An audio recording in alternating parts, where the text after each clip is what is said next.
Hello and welcome. I am Melly Rentas. In today's video, I'm going to be sharing with you 3 questions you can ask your husband either monthly, daily, weekly, whatever works for you, so that you can learn to connect intentionally and really build your relationship together.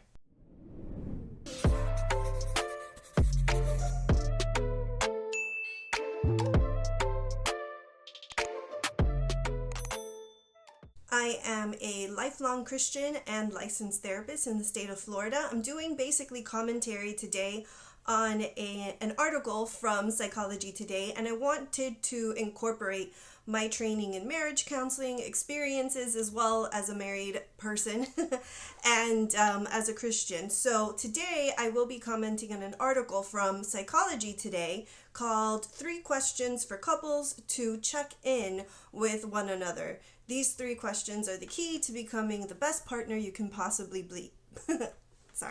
Possibly be.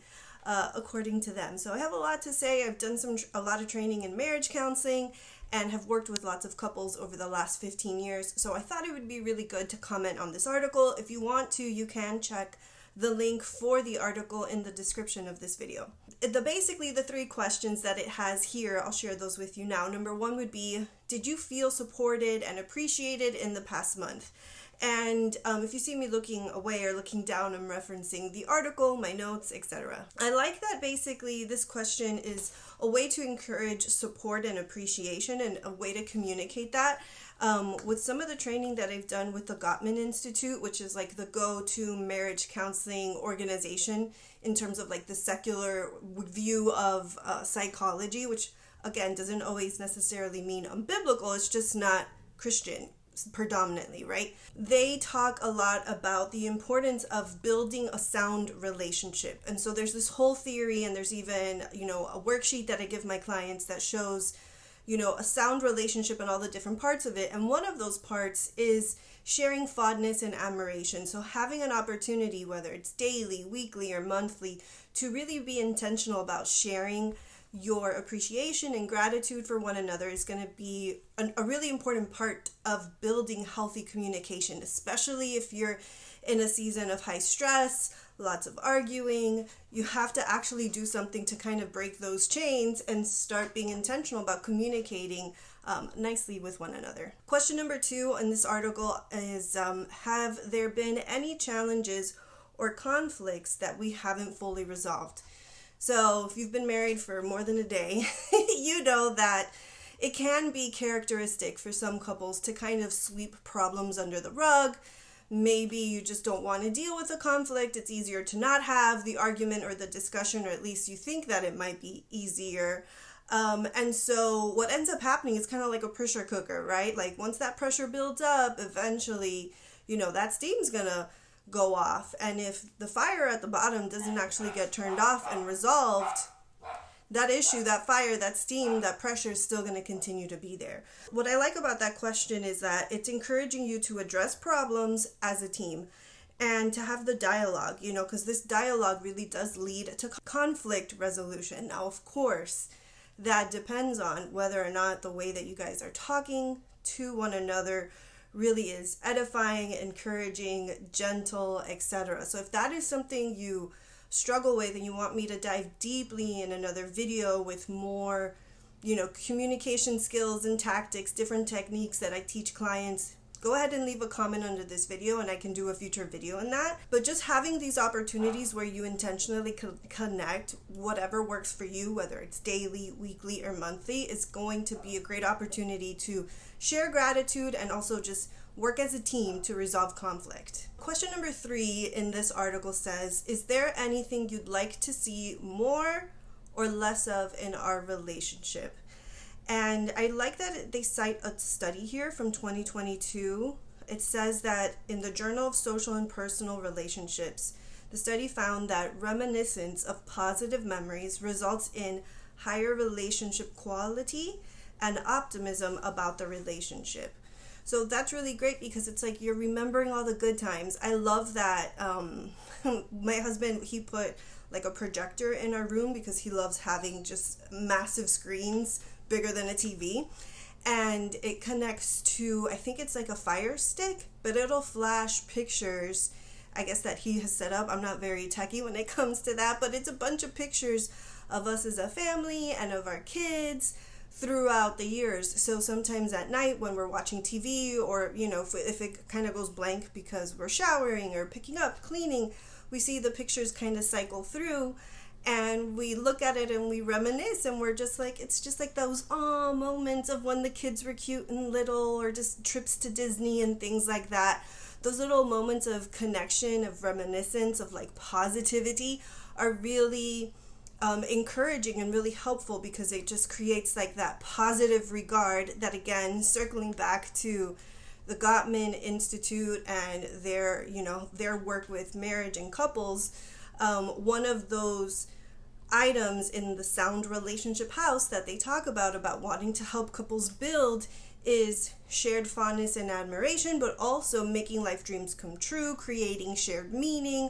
All of this is a part of building a happy, healthy relationship. So I really like that question. Something that the article mentioned was that putting forth effort to communicate and be intentional with your relationship leads to competence and relationship maintenance behaviors. So basically that just means more of an effort, whether you realize it or not, that you're having and your spouse is having to maintain the relationship, to work on the relationship, and to better the relationship overall, which is a great way to start building a healthy relationship. I did want to add that there's another method to this that some people really like, because it's very structured, it gives you a lot more details, and it's called the Relationship Temperature Check, so RTC.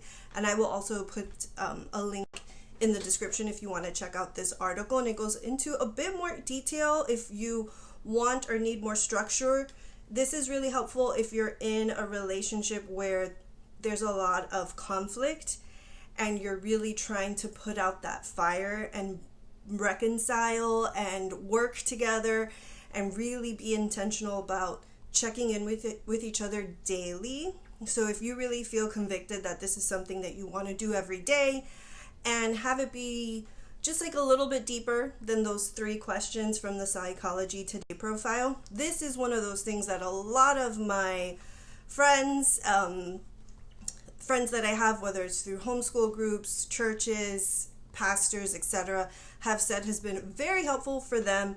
So with the relationship temperature check, you'll see in the article that I will link at the bottom, it has basically 5 parts. Part 1 is sharing appreciation, as we've mentioned multiple times, sharing new information with one another, sharing anything that you might have questions about, things that are just kind of looming in your mind that you haven't resolved yet as a couple, maybe some of those things you sweep under the rug.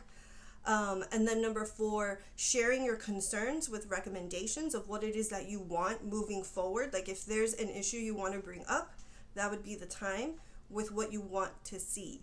And then number 5 is sharing dreams. Just, it could be anything. Like, hey, this month, I want to go to the beach. Or this month, it's my birthday and I really want to do something for that. And just having that moment to share that. Some couples can get stuck in a really negative cycle when it comes to their communication. As I mentioned, there could be a lot of really high conflict and you want to be intentional about working through that. This is a technique that you can do even if you're not going to couples counseling yet, which of course I would recommend very highly that you consider finding a pastor or a counselor, therapist, in your state, in your city.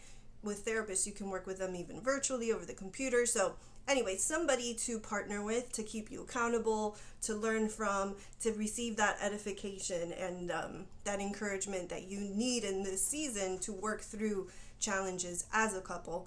But just to give a little bit more context, for part 1, appreciation, there's some tips, for example, acknowledging your partner, trying to be specific and authentic. So for example, saying something like, I really like it when, and then fill in the blank, like I really like it when you spend quality time with the kids and you tuck them in at night in bed and everything's calm and sweet and you pray before they go to sleep, just something positive and encouraging. So for part 2, the new information, it's really helpful, especially if you're a busy family and you have a lot going on, crazy work schedules, social events, sports, all the things. So here, it gives you an opportunity to share something with your spouse that you might not have mentioned before or forgotten to mention because things are so crazy. For example, I want to tell you about VBS, right? The kids are starting Vacation Bible School next week, and I want to make sure that we're on the same page with our schedule and drop off, and I just wanted to make sure you're aware of that. That's just one example. It could be anything that you want to add to that. For number 3, puzzles, again, great way to clear any assumptions, which is usually a mental mistake and can lead to a lot of conflict. So you can just say something as simple as, I'm worried about, and then fill in the blank, right? I don't understand, fill in the blank. Or I care about, fill in the blank. I'm trying to think of an example. I'm worried about the dentist appointment I have next week. I don't know, that's the first thing I thought of. But it could be anything. It could be something a little bit more deep than that. It could be whatever comes to mind. I wanted to go into number 4 before we run out of time. Concerns with recommendations. Here, you want to keep in mind that you want to be gentle in the way that you communicate. So this is where I teach clients to use something like an I statement. I feel frustrated when, the dishes pile up and I'm really stressed out. What I would like is some more help at least 2 or 3 days a week. That's really helpful and more edifying and encouraging and solution focused than maybe saying, hey, you're such a slob, why don't you help me? You can really see the difference between those 2 extremes in communication. And just to wrap it all up, number 5, regularly share your dreams, your hopes with one another. It's a great way, like I mentioned with the Sound Relationship House, it creates meaning to your relationship. It's not just like this roommate thing. It's something so much deeper, more profound than that. And so you would basically say something like, I would love to, so I told my husband actually yesterday, I would love to go parasailing for my birthday in September.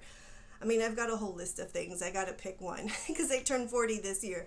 So I have on there, I wanted to maybe rent a convertible and go to the beach for the day or go parasailing. We'll see. We'll have to budget for that. But as you can see, all of this works together to help you and your husband create a space for communicating and it not being an argument. And if I'm not mistaken, if I remember correctly, it's been a while since I've read this, you would basically just share those 5 items without arguing or commenting. You're just checking in with each other, both sharing, the same things, those same 5 topics or 5 speaking points, but without interrupting and just hearing each other. So that is essentially the goal, especially with relationships that are in a season of very high stress or high conflict. I hope you found this information helpful. If you did, make sure to give the video a thumbs up. Please remember to subscribe before you leave. And if you have any questions, make sure you leave a comment below and I'll get back to you.